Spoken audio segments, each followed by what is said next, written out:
If you clicked on the video to find out techniques to beat overthinking, you are at the right place. Hi, I'm Ishwari Parathe and welcome back to my channel. If you are new to the channel, don't forget to subscribe, and if you're an old viewer, thank you for coming back again. Today, I'm going to be sharing therapist approved tips and tricks to manage overthinking. Quite unsurprisingly, this is one of the most common things that individuals come in for therapy with. So I've already posted some videos about overthinking and rumination on the channel, and I'll add the links to those videos in the description box. But just to give a recap, overthinking or rumination describes a phenomenon where a person keeps on thinking again and again and again about a particular thing, event or a situation till the point where it makes no sense, but the person still cannot stop thinking about it. So let's get right into how or what can we do to stop overthinking. Let's go.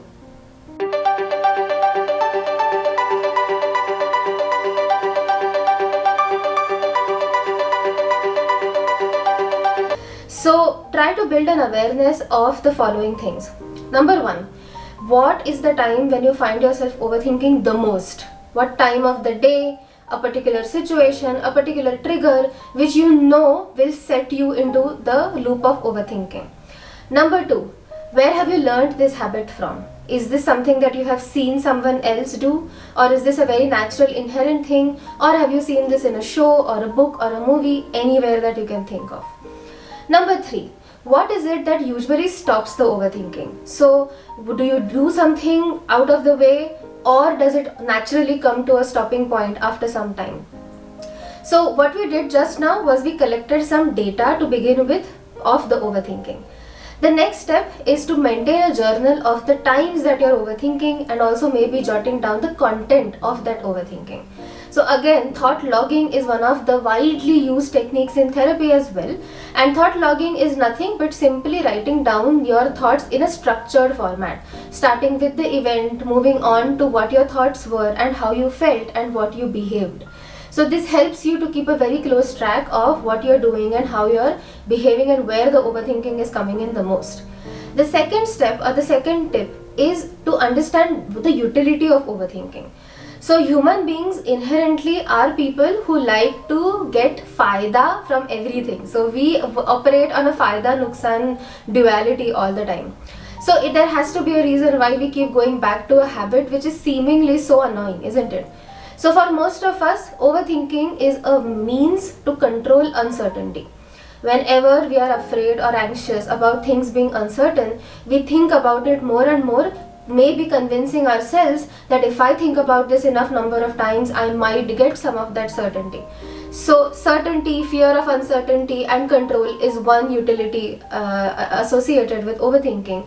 The next one is also to actually avoid acting on a particular thing. So in a preparation phase, when you get stuck in just the analysis part of it, that okay, this is how I'll do it, then I'll do this, then I'll do that, then if these are the problems, this is how I will approach them.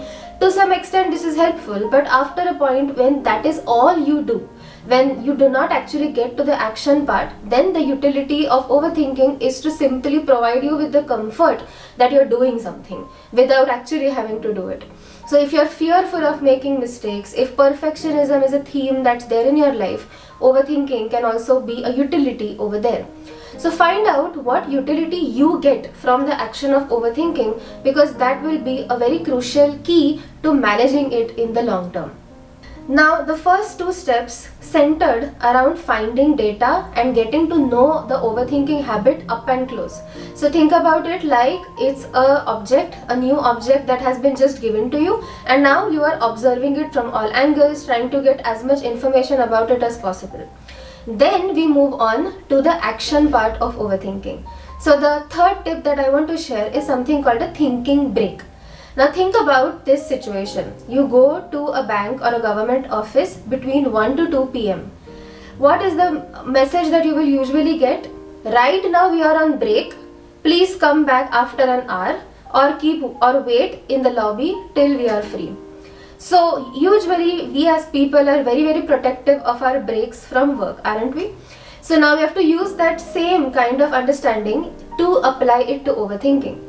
So what I want you to try out is a thinking break or an overthinking break where for 15 to 20 minutes a day, it is your time to take a break from overthinking. The beauty of this technique is that it doesn't ask you to stop overthinking completely. It's just asking you to postpone it to some level, to some time. And the great part about it is that once you're able to postpone the overthinking for 10 minutes or 15 minutes, you can then go on increasing the time period to hours together, so that ultimately you have a very good control over when you're overthinking and when you're not. Because ultimately overthinking is just reflection or thinking about things in a different manner, and when done in proportion and when done with the right aim in mind, reflection can actually come in handy. All you have to do is have the control or the remote in your hands when you want to do it and when you don't want to do it. So start off with a thinking break of 5 to 10 minutes initially, and if in those 5 to 10 minutes some thoughts start to pop up, that is your time to tell yourself, no, this is my break right now, I am not going to overthink for the next 10 minutes. Use an alarm clock from the phone if it helps as well. The next technique is definitely thought challenging, because this is a technique that I'm a big fan of. Literally any video that you watch of mine, there will be some reference to thought challenging. So thought challenging is nothing but the act of not believing a thought in your mind the moment it pops up. So taking a cognitive pause, taking a step back and really analyzing if the thought makes sense. So most frequently used questions in that is, where is the evidence for this thought? Is this thought a fact or an opinion? How is this thought helpful to me right now? Is there a different way to think about this situation right now? And finally, how is this thought hurting me? What kind of costs am I getting because of this thought? So through the process of thought challenging, you can also work on the fundamental root of overthinking and try to push yourself into a more rational and a realistic thought process. The next technique that I want to share is called absorption. So think about the last time when you were completely engrossed in doing an activity. It could be anything really, right? From cooking or painting to working on a very big work assignment.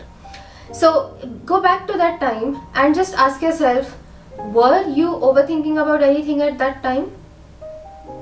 What? Most of you must be saying no. Then no, I was so completely focused on what I was doing. I was so absorbed in the activity that I was doing that I didn't get a chance to overthink. My brain just did not go in that direction. So that, therefore, is the best antidote to overthinking. The moment you realize that your brain is going into that familiar loop of overthinking, jump into action by starting an activity which you know will be very challenging, or let's say enjoying for you.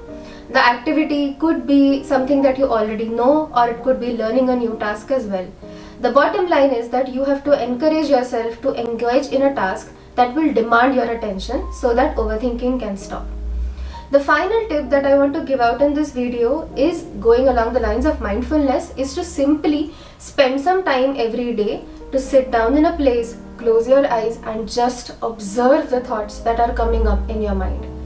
Mindfulness is an incredibly powerful tool when it comes to overthinking, because it puts you in charge of the thoughts. It helps you to take some distance from the thoughts in your mind. The easiest and simplest way to do that is to sit in a corner, maybe a quiet, cool place in your house, cross your legs, close your eyes and imagine that the thoughts in your mind are nothing but cars passing on a highway. So you see one car come into the picture and then it goes away. Then the next car comes, which is the next thought in your mind, and that also ultimately goes away. This is definitely a longer tool, so longer term tool. It will take some time for you to really be able to do this, but it is definitely a great start, a great life skill to have handy. So there you go guys, these were my favorite tips and tricks to manage overthinking, and I myself have used them many times.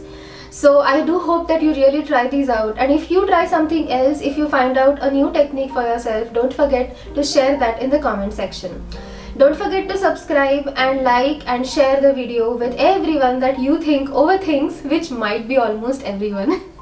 And keep coming back to the channel for more. I'm Ishwari Marathe and thank you for watching this video. Take care. Bye.